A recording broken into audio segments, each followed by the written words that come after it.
Fala, amigos, muito boa noite a todos, ótimo sábado, já entrando no ar, mais um boletim recheado de informações sobre o Vasco. Galera, chegou a hora da verdade, Flamengo e Vasco duelo amanhã no Maracanã com foco nos 3 pontos.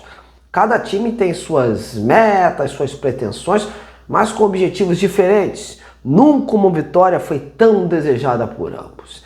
E é o momento do campeonato ficar afunilado, e por isso os 3 pontos são cruciais. E neste boletim eu vou trazer o que rolou no último treino de hoje do Vasco, com foco no Flamengo, o que foi conversado, as definições em termos de formação de time, as possibilidades levantadas e todo o cenário envolvendo este clássico 2 milhões. Mas uma coisa é certa, vai pegar fogo, meus amigos. Mas antes da gente prosseguir, eu te faço aquele convite esperto de ficar aí sintonizado comigo até o final, de deixar o like aí embaixo, de compartilhar em seus grupos de zap esse vídeo e de se juntar a nós nesta plataforma. Fortaleça o trabalho do Detetives no YouTube. Bom, minha gente, vamos ao que interessa. Amanhã às 17h30 teremos aí Vasco e Flamengo, num clássico onde a vitória é necessária para ambos. Para o rubro-negro vale a manutenção da liderança do Brasileirão, para o Vasco então nem se fala.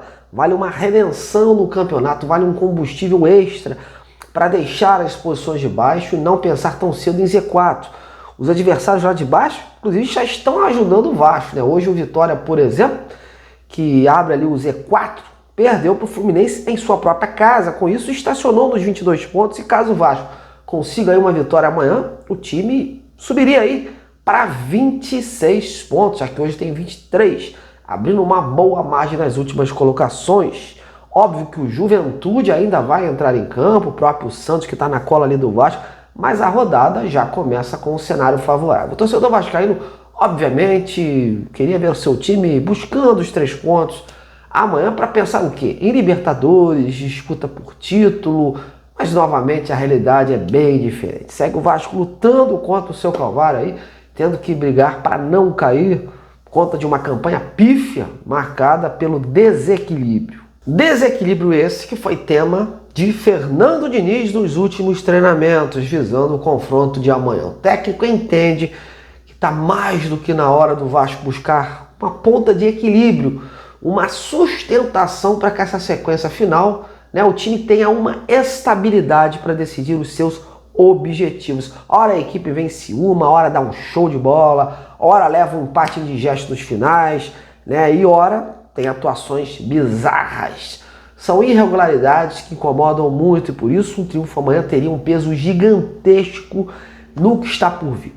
Em relação às definições do Vasco em termos de formação, como a gente já vem batendo na tecla a semana inteira, não pairam muitas dúvidas na cabeça do Fernando Diniz. Ele está ciente de que o Vasco precisa em termos de time para amanhã e quis colocar as peças certas nos lugares certos. Só foi obrigado a improvisar na lateral esquerda com o Pumita, por acreditar que na ausência do Lucas Piton, que segue lesionado, o uruguaio preenche os melhores requisitos, tanto para avançar como para se defender, do que o reserva imediato da posição, que é o Victor Luiz. Em relação à zaga, Carlos Cuesta e Robert Renan formarão sim a dupla e a semana mostrou um bom entendimento desses jogadores. Foram aplicados, foram colocados à prova com bastante intensidade, carga de trabalho e com isso serão os pilares à frente aí do Léo Jardim.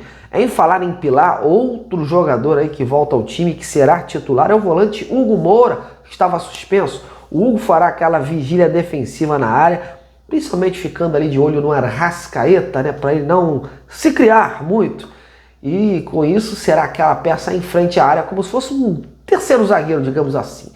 Caberá a ele e o Barros a função aí de proteção da zaga. O Diniz gostou do que viu, não teve dúvida no primeiro momento quanto a essa questão, ainda mais com as ausências definitivas do Jair, que foi operado, do Tietê e do Thiago Mendes, aí, que também não está 100%. O Tietê, aliás, ele já faz trabalhos no campo, fez hoje, está numa espécie de transição, sendo acompanhado de perto pela preparação física e o departamento médico, mais preservado para a difícil sequência que o time terá pela frente. O seu problema foi músculo e no Vasco ninguém quer repetir o que aconteceu anteriormente, quando ele ficou muito tempo parado, retornou e voltou a sentir. Na parte ofensiva, aí sim, há um certo debate, muito mais pelo lado externo do que dentro do clube. E isso surgiu após a partida contra o Ceará, naquele empate indigesto, né? Um velho debate sobre a titularidade do Verratti. Há uma corrente que defende, né, que o atacante argentino deveria dar lugar, pelo menos para essa partida, né, um jogador mais móvel no ataque, já que a tendência é de que o Vasco tem que explorar mais a velocidade contra um time, né, o rival, que gosta de ficar mais com a bola no Maracanã. Nesse caso, o Andrés Gomes se encaixa, né, seria o preferido desses defensores pela barração do artilheiro argentino. Essa situação foi treinada, como eu falei, mas a expectativa é de que o Verratti seja escalado desde o início, né?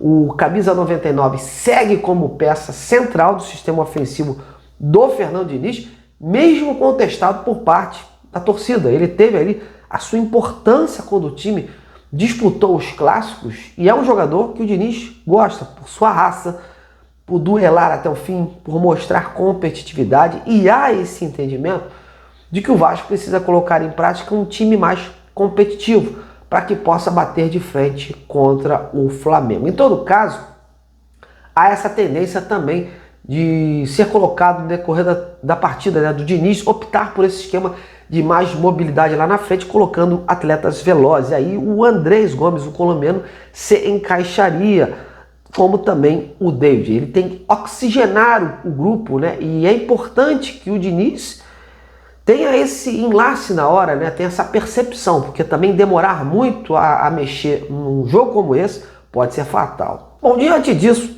um provável Vasco que se desenha seria o Léo Jardim, o Paulo Henrique, o Cuesta, o Robert Renan e o Pumita, o Hugo Moura, o Barros, o Coutinho e o Nuno Moreira, e lá na frente o Ryan e o Verratti. A tendência de um jogo muito estudado no primeiro tempo, com o Vasco apostando mais nos erros do adversário, nas jogadas pelos lados, para poder surpreender o Flamengo, que está motivado aí pela liderança e não vai querer deixar barato nessa reta final, onde qualquer vacilo pode ser fatal num campeonato de pontos corridos. Bom, já que estamos falando do rival, né, vamos pegar esse ganchinho aí.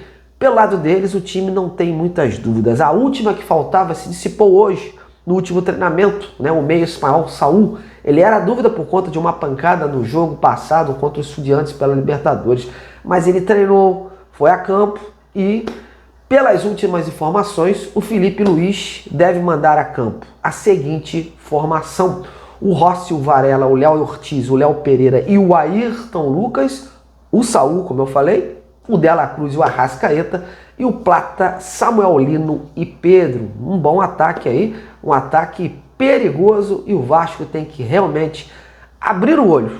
Eu acho que o cérebro ali da equipe é o Arrascaeta, com aquelas infiltrações ali, mas vamos aguardar, vamos ver se o técnico do Flamengo vai surpreender com alguma mudança, se vai colocar aí algum outro jogador fora desse elenco que os setoristas rubro-negros estão aí confiando que ele vai colocar em campo amanhã.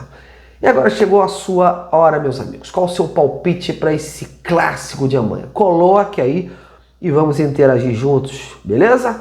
Eu tô indo, mas amanhã, óbvio, a gente se encontra aí após esse jogo pra gente papear um pouquinho do que foi Vasco e o Flamengo.